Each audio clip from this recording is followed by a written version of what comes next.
បាទសូមជម្រាបសួរដល់ពុកម៉ែបងប្អូនលោកគ្រូអ្នកគ្រូជាទីគោរពរាប់អាន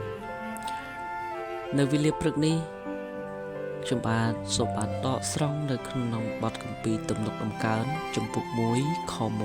1ដើម្បីនៅក្នុងការដែលចែកចាយដល់អស់លោកអ្នកបងប្អូនហើយសូមឲ្យព្រះបន្ទូលនៅថ្ងៃនេះគឺជាព្រឹកថ្មីថ្ងៃថ្មី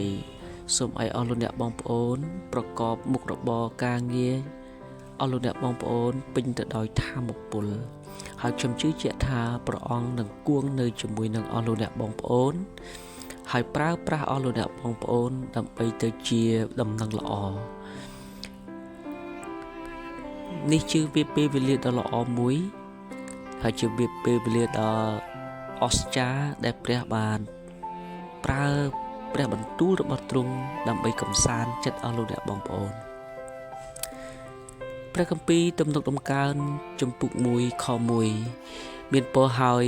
អស់អ្នកណាដែលមិនដើរតាមដំបូន្មានរបស់មនុស្សអាក្រក់ក៏មិនឈរនៅក្នុងផ្លូវរបស់មនុស្សមានបាបឬអង្គុយនៅជាមួយនឹងពួកមនុស្សដែលមើលងាយខ2អ្នកនោះត្រេកអរតែនឹងក្រឹតវិន័យរបស់ព្រះយេហូវ៉ាវិញក៏រំពឹងគិតក្នុងក្រឹតវិន័យទ្រង់ទាំងយប់ទាំងថ្ងៃដែរអ្នកនោះនឹងដូចជាដើមឈើដែលដុះនៅក្បែរផ្លូវទឹកដែលបង្កើតផលតាមរដូវកាលហើយស្លឹកក៏មិនចេះស្រពោនឡើយរីឯកាលអ្វីដែលអ្នកនោះធ្វើនឹងចម្រើនឡើងទាំងអស់ចំណែកមនុស្សអាក្រក់មិនដូច្នេះទេគឺគេដូចជាអង្កាមវិញដែលខ្យល់ផាត់ខ្ចាត់ខ្ចាយទៅដូច្នេះពួកមនុស្សអាក្រក់នឹងមិនធន់នឹងក្នុងគ្រាជំនុំជម្រះទេឯពួកមនុស្សមានបាបក៏ឈរក្នុងជំនុំមនុស្សសុចរិតមិនបានដែរត្បិតព្រះយេហូវ៉ា